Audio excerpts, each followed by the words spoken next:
Welcome to new word. आज हम लोग डीबीएमएस का लेक्चर 2 स्टार्ट करेंगे। अगले वाले लेक्चर में हम लोग ओवरव्यू देखे थे। आज हम लोग देखेंगे data system versus file system. ये 4 टॉपिक है। आज हम लोग 4 टॉपिक पे बात करेंगे। सबसे पहले हम लोग जानते हैं data system versus file system होता क्या है। ठीक है, सबसे पहले फाइल सिस्टम क्या होता है, डाटाबेस सिस्टम क्या होता है। इसको समझने के लिए हम लोग एक अच्छा एग्जाम्पल लेते हैं। अगर तुम्हें फाइल सिस्टम को समझना है तो फाइल सिस्टम बेसिकली तुम ये एग्जाम्पल दे सकते हो कि जो तुम्हारा होता है, जो तुम्हारा पर्सनल लाइब्रेरी होता है। ये पर्सनल लाइब्रेरी का मतलब होता है कि तुम जहाँ भी बुक रखे हो, कोई सा भी कहीं भी रख सकते हो, लेकिन तुम्हें पता होगा कि हाँ, ये बुक यहाँ पे है। लेकिन अगर कोई दूसरा आएगा बंदा, तो उसे नहीं पता हो सकता कि मान लो अगर कोई फिक्शन बुक पढ़ना चाहता है तो तुम कहाँ रखे उसे पता नहीं होता। लेकिन डाटाबेस सिस्टम में होता है डाटाबेस सिस्टम में जो होता है वो वेल ऑर्गेनाइज लाइब्रेरी होता है। ऑर्गेनाइज वेल ऑर्गेनाइज्ड लाइब्रेरी होता है। ठीक है, अगर किसी भी बंदे को कोई सा भी बुक करना है तो उसका एक अलग से टेबल बना होगा, अलग से कॉलम बना होगा, वो वहाँ जाके कोई सा भी टाइप का बुक पढ़ सकता है। तो उसे बहुत मतलब टाइम भी कम लगेगा और रिटेंडेंसी भी कम होगा। मतलब बार बार रिपीट नहीं करना पड़ेगा कि हाँ वही वाले बुक पे जा जाके बार बार जा रहा। ठीक है, और एक एग्जांपल से और समझो। अगर मान लो कोई डॉक्टर है, अगर कोई पेशेंट आता है ना, उसको कोई बीमारी है मतलब, तो वो उसका वो डाटा कैसे शेयर करेगा। अगर फाइल सिस्टम है तो उसका सबसे पहले एक फोल्डर बनाएगा, उसके नाम से राम बनाएगा। तो उसके अंदर जाएगा, उसका फ़ोन डिटेल रखेगा। फिर उसके अंदर जाएगा, उसको कौन सी बीमारी है, कौन सा डिजीज़ है, वो रखेगा। ठीक है, फिर उसके अंदर जाएगा, उसका एड्रेस रखेगा। और डिजीज़ के अंदर जाके उसका फिर उसके बाद उसका डिजीज़ के अंदर जाएगा, उसके अंदर लिखेगा उसका सीटी स्कैन हुआ कि नहीं, या वगैरह वगैरह, और भी फॉर्म रखेगा। ठीक है, अगर मान लो अगर राम का कुछ भी चेंज होता है हर जगह, अगर एक जगह चेंज होता है, इस तरह मेस्ड अप हो जाएगा, मतलब बहुत सारा कॉलम बन जाएगा। अगर डॉक्टर को उसका फॉर्म देखना है तो पहले राम में जाएगा, फिर डिजीज़ में जाएगा, फिर फॉर्म में जाएगा, मतलब बहुत ज़्यादा टाइम लगता है। ठीक है, और अगर मान लो राम का कुछ एक भी चीज़ चेंज करना है, मान लो कुछ भी चेंज या कुछ भी ऐड करना है, तो उसे हर हर फोल्डर में उसको चेंज करना पड़ेगा।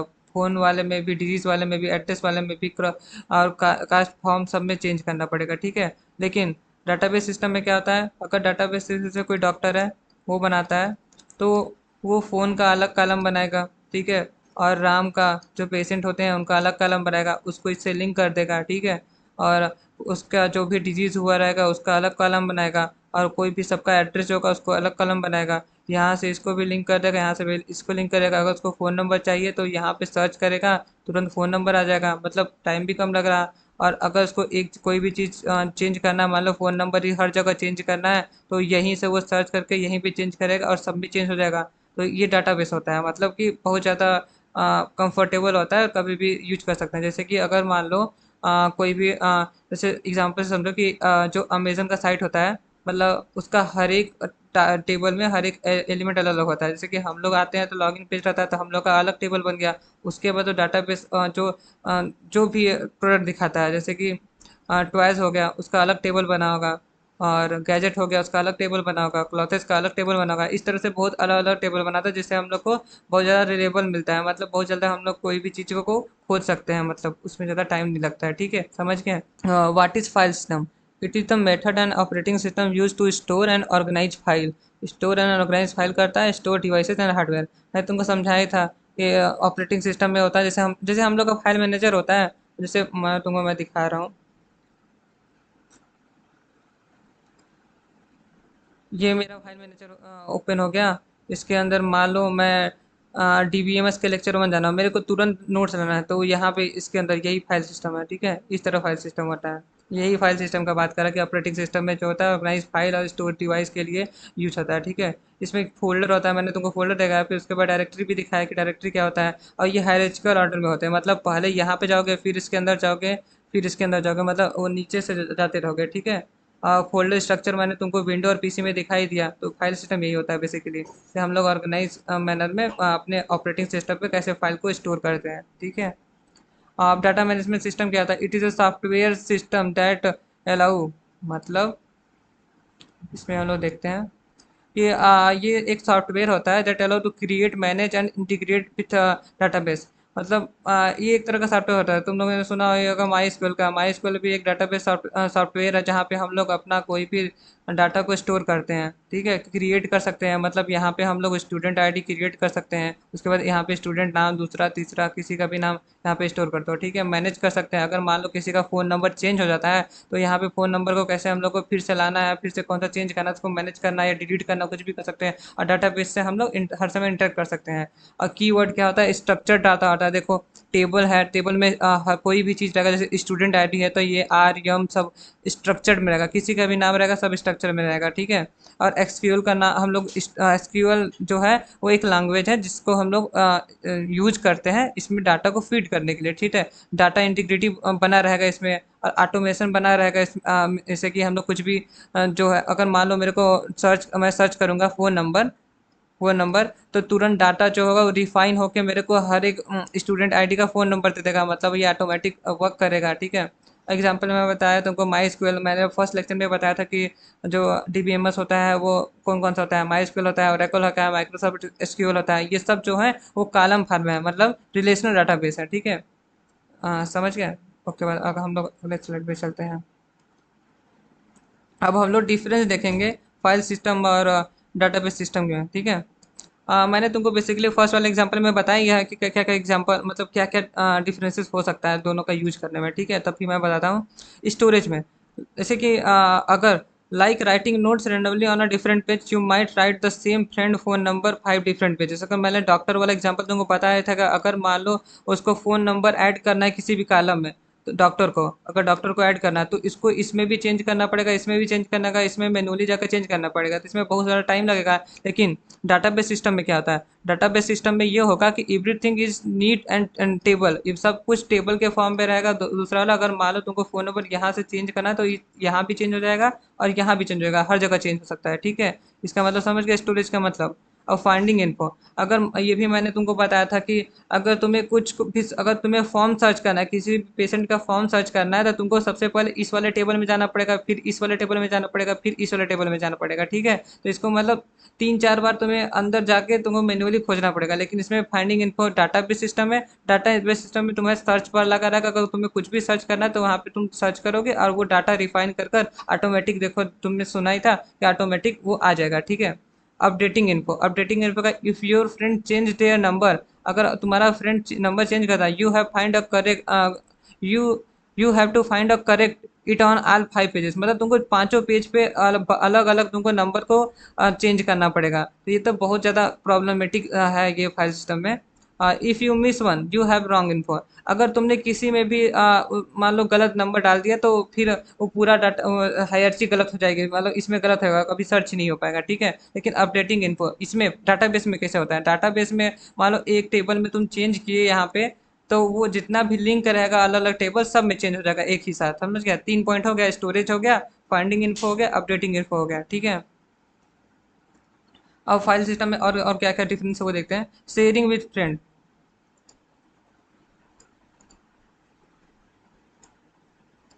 फाइल सिस्टम में पहला 3 डिफरेंस हम लोग समझ गए। चौथा डिफरेंस है शेयरिंग विद फ्रेंड। अब if you and friend right in a notebook at it same time, you might over right each other work and create a mess. मान लो मैं एग्जांपल देता हूँ तुमको कि मैं भी एक ही फोल्डर बना रहा हूँ और मेरा दोस्त भी एक ही फोल्डर पे काम कर रहा है, ना, फाइल मैनेजमेंट में। तो मैं जो जो लिखूंगा वो भी लिखेगा, मतलब उसी फोल्डर में है तो वो मेरे, मैं जो लिखा, मैं मान लो मैं ए लिखा तो वो भी उसके आगे बी लिख दिया, तो ये तो ओवरराइट हो गया, ए बी हो गया, इसके में भी ए बी हो गया, तो ये ओवरराइट कर रहा है। लेकिन डाटाबेस सिस्टम में क्या होता है, it built for team work, मतलब ये टीम वर्क के लिए ही बना, many people can use at once, मतलब बहुत ज़्यादा लोग इसको एक बार में ही यूज कर सकते हैं डाटाबेस को, डाटाबेस सिस्टम में। और कोई भी मिसडअप नहीं होगा किसी का भी, मतलब अगर तुम कोई ओवरराइट नहीं होगा इसमें। रूल एंड सेफ्टी क्या होता है, there are no rule, you can accidentally write the name in phone number spot, it easy to make mistake. मतलब फाइल सिस्टम में कोई मतलब रूल नहीं होता है कि तुम इसी में फ़ोन नंबर लिखोगे, इसी में तुम एड्रेस लिखोगे। लेकिन डाटाबेस सिस्टम में एक वेल डिफाइंड रूल होता है, टेबल एंड कॉलम होता है कि मेरे को इसमें स्टूडेंट आईडी लिखना है, इसमें ईमेल आईडी लिखना है, और फिर इसमें मेरे को एड्रेस लिखना है, समझ गए। तो इसमें वेल डिफाइंड रूल होता है, तो इसमें जो होता है वो रॉन्ग होने का मतलब पॉसिबिलिटी बहुत कम हो जाता है डाटाबेस सिस्टम में, ठीक है। अब सिक्योरिटी का reason, it is like leaving your notebook on a table, मतलब इसका मतलब होता है कि तुम अपना कुछ भी अपना डायरी बनाए हो और उसको टेबल पे छोड़ दे, कोई भी आके पढ़ सकता है। लेकिन इसमें डाटाबेस सिस्टम में ऐसा नहीं होता है, तुम इस पर लॉक लगा सकते हो। It like a lock library with different password, मतलब मैंने फ़ोन में एक अपना पर्सनल डाटा यूज़ किया, उसके ऊपर मैं पासवर्ड लगाया हूँ, ये खुला, ये पासवर्ड बिना पासवर्ड का, ये पासवर्ड का है। तो इस तरह तुम एग्जांपल से समझ सकते हो सिक्योरिटी, ठीक है। अब आगे चलते हैं। अब सेकेंड टॉपिक हम लोग का है database system concept and architecture. इस चीज़ को तुम डेली यूज़ करते हो, हर जगह यूज़ करते हो। इंस्टाग्राम ऐप इसका एग्जांपल है, ठीक है। मैं बताता हूँ कैसे, बताता हूँ। देखो, तो इंस्टाग्राम में, रुक जाओ मेरे को पेन तो ले लें। तो ये तुम हो, ये मैं हूँ, ठीक है। हम लोग का, दोनों लोग का इंस्टा इस तरह दिखता है, इसका भी इंस्टा इस तरह दिखता है। मेरे स्टोरी पे दूसरे बंदे आ रहे हैं, इसके स्टोरी पे दूसरे बंदे आ रहे हैं। मेरा फीड जो हो रहा दूसरी तरफ से हो रहा, इसका फीड जो हो रहा दूसरी तरफ, कैसे हो रहा? ये सब आर्किटेक्चर कर रहा। डाटाबेस का जो होता है वो इन सब ऐप का ब्रेन होता है, ठीक है। ब्रेन का मतलब कैसे सोचना है, कैसे इसको यही फीड दिखाना है, कैसे इसको इन्हीं लोग का स्टोरी दिखाना है। और सब एक तरह से सब ब्रेन में जो होता है एक नर्वस सिस्टम की तरह काम करता है, नर्वस सिस्टम की तरह काम करता है। जो हम लोग का डीबी आर्किटेक्चर होता है, जो डीबी आर्किटेक्ट होता है, समझ जाओ। वो इस सब ऐप का जितने भी ऐप बने होते हैं, जैसे इंस्टा हो गया, फेसबुक हो गया, ये बंदा फेसबुक चला रहा तो इसका अलग तरह से दिखेगा, मैं फेसबुक चला रहा हूँ तो मेरा अलग तरह से दिखेगा। तो फीड कैसे शो होती है, ये सब जो डाटाबेस आर्किटेक्चर करता है, ठीक है। अब डेफिनेशन क्या है, it is a blue print of database system. देखो मैं बताया कि डाटाबेस सिस्टम का ये ब्लू प्रिंट टाइप का है, मतलब एक नर्वस सिस्टम ब्रेन टाइप का है। It explain how the data organise, मतलब मेरा डाटा, मेरा फीड, मेरा जो ये इंस्टाग्राम स्टोरी है, कैसे ऑर्गेनाइज करना है, कैसे स्टोर करना है, कैसे हम लोग को प्रेजेंट करना है यूजर को, कैसे मेरे को दिखाना है इंस्टा को, ये सब जो होता है वो डाटाबेस आर्किटेक्चर मैनेज करता है। It is a master plan that ensure everything work together correctly and efficiently, ठीक है। मैं वही बात कर रहा था कि मेरे को इतना एफिशिएंट मैनर में मैंने जिसको जिसको फॉलो किया है, जो जो मेरे आसपास है, बस उसी का मेरे को स्टेटस दिखाएगा, मेरे को उसी का फीड दिखाता है। कैसे? ये सब होता है डाटाबेस आर्किटेक्चर से, समझ गया, ठीक है। सेकेंड टॉपिक पे चलते हैं। इसके लिए भी मैं पेन टूल सिलेक्ट करता हूँ, सबसे खराब यही लगता है इसमें। आर्किटेक्चर, आर्किटेक्चर में हम लोग दो तरीके से पढ़ेंगे, एक होता है थ्री स्कीमा आर्किटेक्चर, बात करेंगे इसके बारे में। एक होता है वन टायर, टू टायर और थ्री टायर आर्किटेक्चर, इसके बारे में बात करेंगे, ठीक है। सबसे पहले हम लोग देखते हैं लेवल वाला। लेवल जो होता है वो एक स्कीमा होता है, स्कीमा के बारे में हम लोग आगे बात करेंगे। All about how the data organise, मतलब ये हम लोग को बताएगा कि हम लोग का डाटा कैसे ऑर्गेनाइज होता है, ठीक है, कैसे ऑर्गेनाइज होता है। और ये टायर क्या बताएगा, tier are about where the work is done, मतलब काम कैसे होता है डाटाबेस में, काम कैसे होता है। तो बेसिकली एक्सटर्नल लेवल का मतलब ये होता है कि हम लोग को यूजर को जो दिखता है, ठीक है, ठीक है, तो उसको स्टेटस दिख रहा था या फीड दिख रहा था, कैसे दिखता है। कंसेप्चुअल लेवल का मतलब ये होता है कि अगर जो जो स्टेटस है वो कहाँ कैसे स्टोर है, कौन से टेबल में स्टेटस लगाया गया है, कैसे आईडी को यूज किया गया है। और फीड का भी एक अलग टेबल बना होगा, और यूज़र के नेम का भी अलग टेबल होगा, बना होगा कि मेरे टेबल और कॉलम में हम लोग किस तरह को कैसे स्टोर करते हैं। ये होता है कंसेप्चुअल लेवल। इंटरनल लेवल पे मतलब इंटरनल मतलब बहुत ज़्यादा डीप लेवल ये हो चला जाता है कि कैसे हम लोग जो होता है हम लोग के सीपीयू में कैसे स्टोर होता है बिट वाइज कोई भी इंफॉर्मेशन, कैसे हर एक सीपीयू में स्टोर रहता है, मतलब वो होता है इंटरनल लेवल, ठीक है।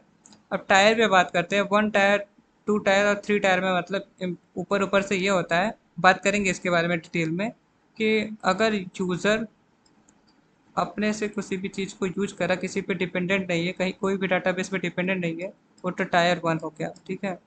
अगर यूज़र डाटाबेस पे डिपेंड है, मतलब यूज़र को किसी भी चीज़ को चला रहा और वो इन्फॉर्मेशन डाटाबेस से आ रहा, तो वो टू टायर हो गया, ठीक है। अगर यूज़र एक एप्लीकेशन पे डिपेंड है, एप्लीकेशन से कुछ भी मांग रहा और एप्लीकेशन जो है वो चीज़ अलग सर्वर से ला रहा, तो ये हो जाता है three tier data, three tier architecture. इसके बारे में बात करेंगे। अगर मान लो ये यूज़र यहाँ पे जाता है, इस दुकान पे जाता है, ठीक है, इस अगर इस दुकान पे जाएगा तो इसको क्या दिखेगा, इसको दिखेगा कि ये सामान कैसे रखा गया है और यहाँ पे कितने यूज़र है, क्या क्या कर रहे हैं। तो ये हो गया यूज़र व्यू। इस यूज़र व्यू को हम लोग बोलते हैं एक्सटर्नल व्यू। इसी को हम लोग बोलते हैं एक्सटर्नल लेवल। ठीक है, जो यूज़र को जो दिखता है उसी को हम लोग एक्सटर्नल लेवल करते हैं। ठीक है, लेकिन अब इस दुकान में किस तरह ये दोनों लोग ने अपने जितने भी सामान है उसको रखा होगा, मतलब टेबल के फॉर्म में। ये कुछ सामान इसमें रखा होगा, कुछ सामान इसमें रखा होगा, कुछ सामान इसमें रखा होगा, और दूसरा टेबल में क्लॉथ यहाँ रखे होंगे, और सब मतलब अलग अलग प्रोडक्ट कहाँ कहाँ रखे हैं। ये हो गया तुम्हारा कॉन्सेप्चुअल लेवल। ठीक है, कॉन्सेप्चुअल लेवल। ठीक है, लेकिन अब ये सामान जहाँ से आता है, जिस कंपनी से आता है, ठीक है, वो लोग इस चीज़ को डिलीवर करने में, मतलब वो लोग कैसे स्टोर किए होंगे, मतलब हर एक बिट वाइज, मतलब हर एक फाइल वाइज, फाइल में कौन से बिट में क्या कौन सा सामान स्टोर करना है कि वो बहुत जल्दी इस हर एक दुकान पे पहुंच जाए। मतलब हर एक दुकान पर, मतलब इसका भी तो एक वेयर हाउस होगा ना, जहाँ पे हर एक चीज़ बहुत ज़्यादा मतलब ह्यूज अमाउंट पे रखा होगा। ठीक है, उसको हम लोग बोलते हैं इंटरनल लेवल। ठीक है, इसी को बोलते हैं हम लोग इंटरनल लेवल। समझ गए? 3 लेवल समझ गए। एक्सटर्नल लेवल का मतलब होता है कि हम लोग के यूज़र को क्या दिख रहा। ठीक है, क्या दिख रहा। और उसके बाद कंसेप्चुअल लेवल होता है कि वो जो जहाँ गया है उसमें किस फॉर्म में रखा गया है, मतलब जैसे स्टूडेंट आईडी हो गया या कुछ भी हो गया, तो हम लोग कैसे कैसे कॉलम और रो में सब प्रोडक्ट को रखे हुए हैं। ठीक है, और उस प्रोडक्ट का भी एक वेयर हाउस होगा जहाँ पे बहुत ज़्यादा ह्यूज अमाउंट में जो प्रोडक्ट होंगे वो स्टोर होगा।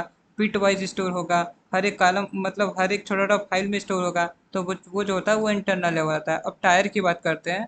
टायर मतलब होता है कि अगर मैं कोई सा भी सॉफ्टवेयर चला रहा हूँ, जैसे मैं कोई सा भी सॉफ्टवेयर, मान लो मैं ऑफलाइन गेम खेल रहा हूँ। ठीक है, ऑफलाइन कोई सा भी गेम खेलता हूँ तो उसमें किसी भी सर्वर की नीड नहीं होती है कि हाँ वहाँ से उस सर्वर से डाटा फेच होगा तब मेरे को दिखेगा। ठीक है, नहीं होती। तो हम लोग उसको बोलते हैं वन टायर। ठीक है, टू टायर का मतलब होता है कि अगर हम लोग कोई भी एप्लीकेशन को यूज कर रहे हैं ना, तो उसको वो कोई भी इंफॉर्मेशन जो होता है वो सर्वर से लाता है। वो सर्वर से लाता है, तो ये होता है टू टायर। ठीक है, थ्री टायर का मतलब होता है कि उसके बीच में एक इंटरमीडिएट का काम करता है। ये सर्वर हो गया और ये जो हम लोग का ऐप हो गया। ठीक है, और ये हम हो गए। ठीक है, ये थ्री टायर है। हम लोग ऐप से कुछ भी देखते हैं, मतलब कोई भी चीज़ को, मान लो अमेजोन हो गया, किसी चीज़ को ऑर्डर करना है तो पहले हम लोग यहाँ पे प्लेस करेंगे, फिर वो सर्वर पे जाएगा, फिर वहाँ से ऑर्डर मंगाएगा, फिर हम लोग के पास आता है। ठीक है, तो ये जो होता है इंटरमीडिएट की तरह काम करता है, तो इसको बोलते हैं थ्री टायर। समझ गए? यही है। इसके बारे में हम लोग डिटेल में बात करते हैं। थ्री टायर स्कीमा आर्किटेक्चर होता क्या है, एग्जाम्पल तो समझ गए। अब देखो, एक्सटर्नल लेवल मतलब यूजर भी, मैंने जैसे तुम्हें बताया था what is a specific user see, मतलब कोई भी एक स्पेसिफिक बंदा क्या देखता है उसको हम लोग यूजर व्यू कहते हैं, यानी कि एक्सटर्नल स्कीमा।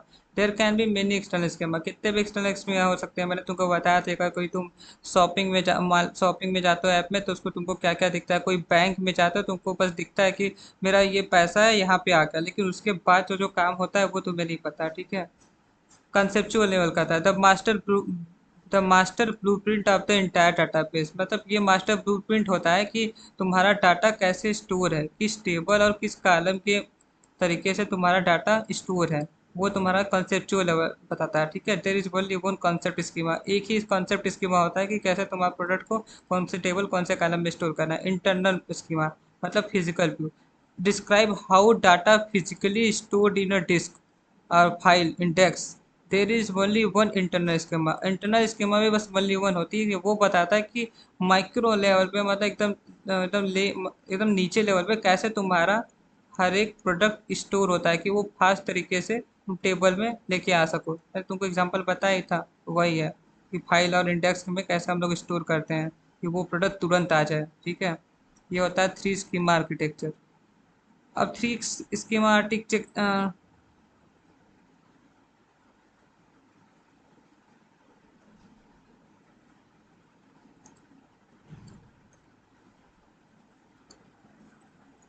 इसको मैं और भी अच्छे से बताता हूँ। एक स्टूडेंट का, 2-3 स्टूडेंट का एग्जांपल लेके।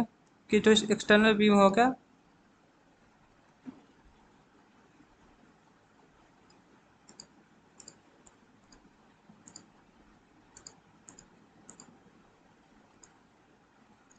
इसको मैं और भी अच्छे से बताता हूँ। दो तीन, इसको मैं और भी अच्छे तरीके से बताता हूँ दो तीन स्टूडेंट का एग्जांपल लेके। जैसे ये स्टूडेंट 1 हो गया, स्टूडेंट 2 हो गया और स्टूडेंट 3 हो गया, ठीक है। ये एक्सटर्नल लेवल हो गया कि मैं यूज़र हूँ, ये यूज़र हो गए, ठीक है, 3 ठो यूज़र। और यूज़र को क्या क्या दिखता है, उसका मार्कशीट दिख जाएगा, ठीक है, उसके कितने नंबर आए उसमें दिख जाएंगे, ये है यूज़र का व्यू।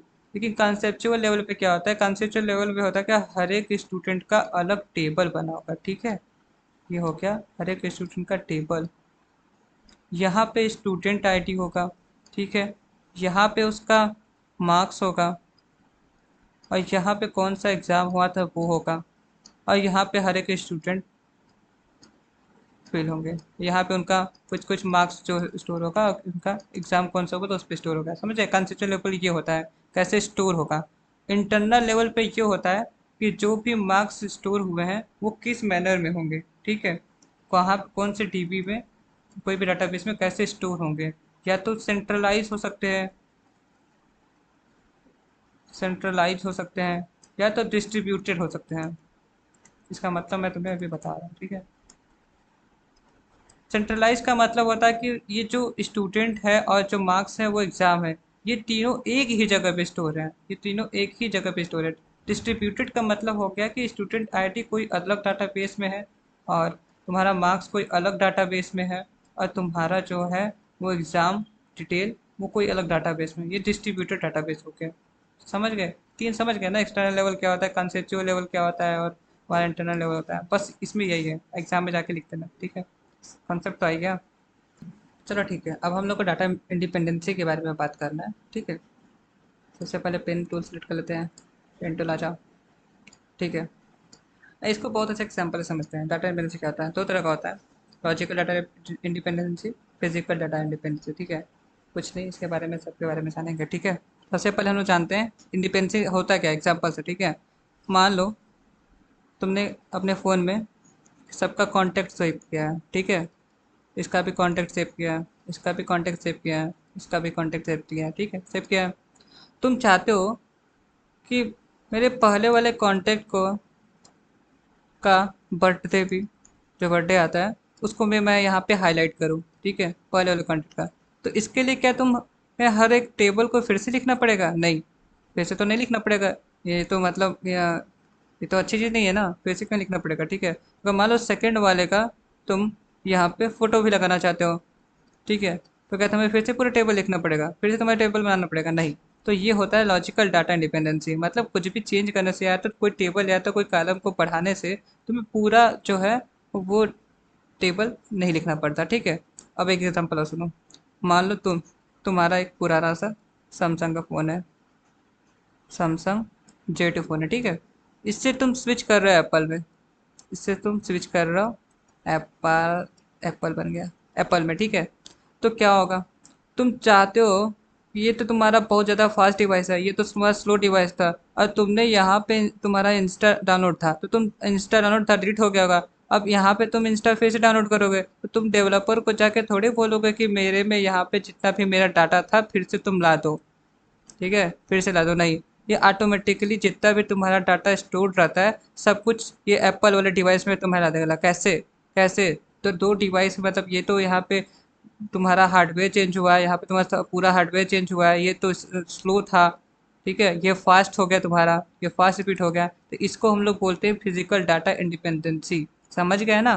तो दो दो तरह की इंडिपेंडेंसी होती है, एक logical data independency. Logical data independency का मतलब होता है कि अगर तुम कोई सा भी टेबल या कोई सा भी कॉलम कॉलम तुम बढ़ाओ, तो कोई भी फर्क नहीं पड़ता तुम्हारे कंसेप्चुअल लेवल पे कि हाँ तुमको फिर से तुम्हारा पूरा फिर से टेबल या फिर से तुमको कॉलम पूरा पूरा स्क्रैच से लिखना पड़ेगा। अब फिजिकल डाटा इंडिपेंडेंसी का मतलब होता है कि अगर तुम पहले से एच डी डी या इस्तेमाल करते थे, एच डी डी यूज करते थे, और तुम्हें एस एस डी में शिफ्ट करना है, तो इसका मतलब ये नहीं कि तुम्हारा पूरा डाटा खत्म हो जाएगा एच डी का, नहीं।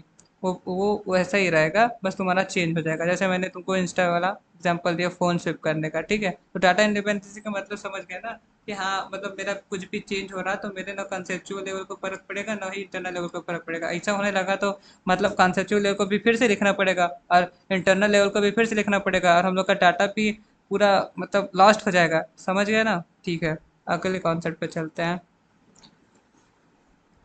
कोई दूसरा पेन सिलेक्ट करते हैं, ठीक है।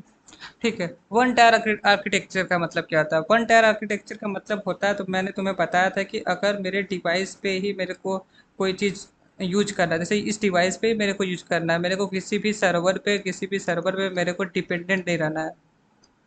डिपेंडेंसी, नो डिपेंडेंसी शो करना है, मैं कंप्यूटर से सर्वर पे नो डिपेंडेंसी शो करना है। जैसे मैं चलाता हूँ फोटोशॉप, अब मैं अपने कंप्यूटर में अगर फोटोशॉप चलाता हूँ तो क्या मेरे को किसी अलग डिवाइस पे स्टोर करना होता है, मतलब अलग सर्वर पे मेरे को डिपेंडेंट रहना पड़ता है कि वहाँ से डाटा आएगा तब मैं चलाऊंगा? नहीं, ये पहले से मेरे में प्री इंस्टॉल होता है। जैसे मैं अभी यूज कर रहा हूँ माइक्रोसॉफ्ट का पावर पॉइंट, ठीक है?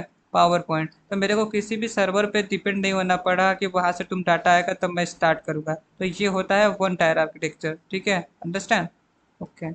सेकेंड क्या होता है? सेकेंड टू टायर होता है, उसको मैं कहते हैं consist of client and server. मतलब इसमें मेरे 3 यूजर रहेंगे और फिर वो पूरा जो डाटा आएगा वो सर्वर से आएगा। The client connected directly to the server to database. जो क्लाइंट रहेगा मतलब कोई भी क्लाइंट का जितना भी इंफॉर्मेशन आएगा वो डायरेक्टली डाटाबेस से आएगा। उस समझ गए? डायरेक्टली इसमें तुम्हारा ये जो आर्किटेक्चर है वो बहुत सिंपल होता है, ठीक है? जो टू टायर आर्किटेक्चर होता है वो बहुत सिंपल होता है, और उसके बाद और ये इसमें मेंटेनेंस भी कम लगता है।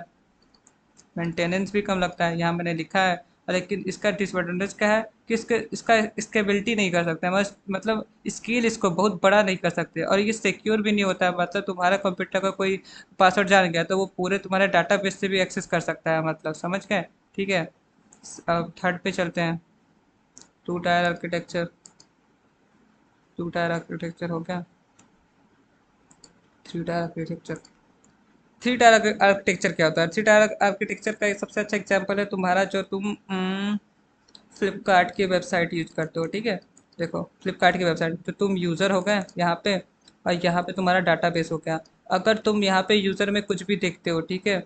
कुछ भी देखते हो, अगर कुछ भी मंगाना होगा तो ये सर्वर पे जाके रिक्वेस्ट आता है, तो वहाँ से जब एक्सेप्ट होता है फिर यहाँ पे तुमको दिखाता है कि हाँ डिलीवर होने वाला है, फिर तुम्हारे पास आता है। तो इसमें देखो एक स्टेप लग रहा है, 2 स्टेप लग रहा है, 3 स्टेप लग रहा है। ये जो हमारा वेब है ये इंटरमीडिएट की तरह काम कर रहा है, ठीक है? तो ये होता है मेरा थर्ड टायर आर्किटेक्चर, ठीक है? समझ गए? अब इसको पढ़ते क्या लिखा है। कंसिस्ट ऑफ क्लाइंट, क्लाइंट होता है जैसे मैं था। एप्लीकेशन होता है जैसे ये फ्लिपकार्ट का एप्लीकेशन होगा, और सर्वर होता है, ये लास्ट में सर्वर होता है जो डाटाबेस सर्वर होता है, ठीक है? The client never connect directly to the database. अब क्लाइंट जो है, जो मैं हूँ, डायरेक्टली डाटाबेस से तो कनेक्ट हो नहीं रहा हूँ, मेरे बीच में तो फ्लिपकार्ट है। It goes through application server, ये एप्लीकेशन जो फ्लिपकार्ट है उससे जाना पड़ेगा इसको, ठीक है? Application server contain the business logic. अब देखो एप्लीकेशन सर्वर जो फ्लिपकार्ट है इसमें तुम्हारा बहुत सारा अलग अलग प्रोडक्ट दिखेगा। देखो ये है जो, ये बहुत सारा अलग अलग प्रोडक्ट तुमको दिखेगा, उसी से तुम ऑर्डर करोगे, जो तुम्हें पसंद आएगा फिर वो जाएगा मेरे सर्वर पे रिक्वेस्ट, जो जो डाटाबेस सर्वर रहेगा वहाँ पे जाएगा रिक्वेस्ट, ठीक है? This is a standard web application as it's more scalable flexible and secure. समझ गए?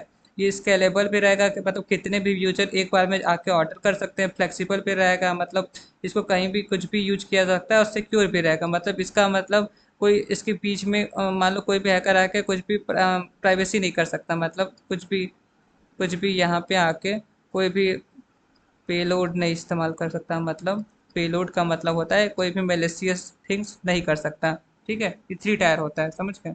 आगे चलते हैं। अब थर्ड टॉपिक हम लोग का data model schema and instance. समझ? बेसिकली डाटा मॉडल को समझो, ये कि डाटा मॉडल होता है कैसे हम लोग किसी भी डाटा को स्टोर करते हैं। या तो टेबुलर फॉर्म में स्टोर कर सकते हैं, रिलेशनल होता है, या तो हायरार्किकल मॉडल में मतलब ट्री मॉडल में स्टोर कर सकते हैं, या तो ऑब्जेक्ट और क्लास के मॉडल में हम लोग स्टोर कर सकते हैं। पढ़ते हैं क्या लिखा है। Database model is the first step, it is a high level plan of how the data will be structured. मैंने वही बता रहा था कि कैसे तुम किसी भी डाटा को स्ट्रक्चर कर सकते हो, ठीक है? तो स्ट्रक्चर करने का तो बहुत सारा मेथड होता है। तो पहला मेथड है तुम्हारा, ये है रिलेशनल मॉडल। रिलेशनल मॉडल में जो होता है तुम्हें मैंने बताया था कि हर एक चीज़ और टेबल और कॉलम में स्टोर होगा, ठीक है। हायरार्चिकल मॉडल में मतलब ये होता है कि ट्री की तरह स्टोर होगा, मतलब एक होगा फिर उसका दो सिबलिंग होगा फिर उसके नीचे उसके जो सिबलिंग होंगे, इस तरह से नीचे हर समय ज़्यादा करते, जैसे हम लोग देखे थे फाइल सिस्टम, उसमें भी यही वाला हायरार्चिकल मॉडल ही फॉलो होता है, ठीक है। और तीसरा होता है कि ऑब्जेक्ट मॉडल। ऑब्जेक्ट होने मतलब ऑब्जेक्ट होगा, एक ऑब्जेक्ट होगा, फिर उसका क्लास होगा, फिर उसके अलग क्लास होंगे, फिर ऐसे ये नीचे जाता रहता है। तीन ठो मॉडल होते हैं, बेसिकली यही होता है डाटा मॉडल, मतलब कैसे हम लोग किसी भी डाटा को हम लोग मॉडल बनाएंगे उसका डाटा को स्टोर करने के लिए, ठीक है। अब हम लोग बढ़ते हैं स्कीमा। स्कीमा, अच्छा, मेरा पेन पेन का नहीं आता, यहाँ पे टाइप करने पाएगा, स्कीमा का। अब schema is a detail blueprint created from your data model. Basically देखो, स्कीमा मतलब समझो, स्कीमा मतलब तुम्हें कोई भी डाटा, मान लो मेरे कॉलेज का डाटा स्टोर करना है, तो मेरे कॉलेज का डाटा स्टोर करने के लिए तुम यहाँ पे लिखोगे स्टूडेंट आईडी ना, स्टूडेंट आईडी, उसका ईमेल लिखोगे और कौन सा कोर्स कर रहा है वो लिखोगे। तो ये मेरा स्कीमा हो गया कि हम मेरे को यही वाला ये मेरा स्कीमा हो गया। स्कीमा का मतलब मैं क्या क्या उसका ब्लूप्रिंट बना रहा हूँ, मतलब अपने डाटा मॉडल का ब्लूप्रिंट बना रहा हूँ, इसमें क्या क्या मैं रखूंगा। It is the rigid structure of database defined table and column. देखो ये टेबल को कर रहा, ये एक टेबल है पूरा, ये कॉलम कर रहा और ये रो कर रहा, ठीक है। In each table the data type for each column, text number data and relationship between the table, primary के फर्क है। और इस ये हम लोग को रिलेशन भी बताता है। मान लो मैं यहाँ पे कोर्स के जगह कोर्स आईडी लिखता, तो ये अलग डाटाबेस होता है जहाँ पे मेरा कोर्स का डाटा मॉडल होता है, जहाँ पे यहाँ पे मेरा कोर्स आईडी लिखा रहता, फिर यहाँ कोर्सेज लिखे रहते और यहाँ पे टीचर लिखा रहता। बताइए फॉरेन की से कनेक्ट रहता। इसको हम लोग आगे समझेंगे, ठीक है। फॉरेन की क्या होता है, कितने तरह का की होता है, वो आगे समझेंगे, बस तुम जान जाओ कि ये कनेक्टेड रहता है। स्कीमा मतलब समझ के, स्कीमा मतलब होता है हम लोग का blueprint of any data model, ठीक है, उसमें क्या क्या रहेगा। और अब आगे बढ़ते हैं, आगे हम लोग पढ़ते हैं इंस्टेंस क्या होता है। अब लोग हम लोग समझते हैं इंस्टेंस के बारे में। सबसे पहले इसको एग्जांपल समझते हैं कि इंस्टेंस होता है क्या। सबसे पहले हम लोग ने स्कीमा के बारे में क्या पढ़ा था। स्कीमा क्या होता है, स्कीमा मतलब मेरा स्टूडेंट आईडी लिखा रहेगा, यहाँ पे ईमेल लिखा रहेगा और यहाँ पे कोर्स लिखा रहेगा, इसको हम लोग स्कीमा बोलते हैं। और इंस्टेंस का मतलब होता है उस एक टाइम में कितने लोग इसमें ऐड हैं। जैसे स्टूडेंट आईडी मान लो 23 वाला स्टूडेंट है और 24 वाला स्टूडेंट इसमें है जुड़ा है, जिसका मान लो कोई सा भी ईमेल है @ इसका भी @ है, और कोई सा भी बीटेक कोर्स में है या बीबीए कोर्स में है, इसमें ज्वाइन है। तो ये दोनों जो रियल टाइम में यहाँ पे प्रेजेंट है उसको हम लोग बोलेंगे इंस्टेंस, मतलब जो उस डाटा में उस समय फिल हो रहा, उसको हम लोग बोलेंगे instance. And instance is a snapshot of actual data database specially. जो इंस्टेंस होता है वो एक्चुअल डाटा जो होता है उस समय जो फिल हुआ रहता है, जो स्पेसिफिक मोमेंट में जो फिल होता है। It is a data that has been inserted into the structure defined by schema. मतलब स्कीमा जो डिसाइड किया, स्टूडेंट आईडी रहेगा, ईमेल रहेगा और कोर्स रहेगा, उसके हिसाब से इसमें डाटा जो फिल्ड है उसको हम लोग इंस्टेंस कहेंगे। और इसी को हम लोग बाद में या तो ऐड कर सकते हैं या तो डिलीट कर सकते हैं, अपडेट कर सकते हैं, डिलीट ऑपरेशन कुछ भी इसमें लगा सकते हैं, ठीक है। ओके, थैंक यू, मिलते हैं दूसरे लेक्चर में। इससे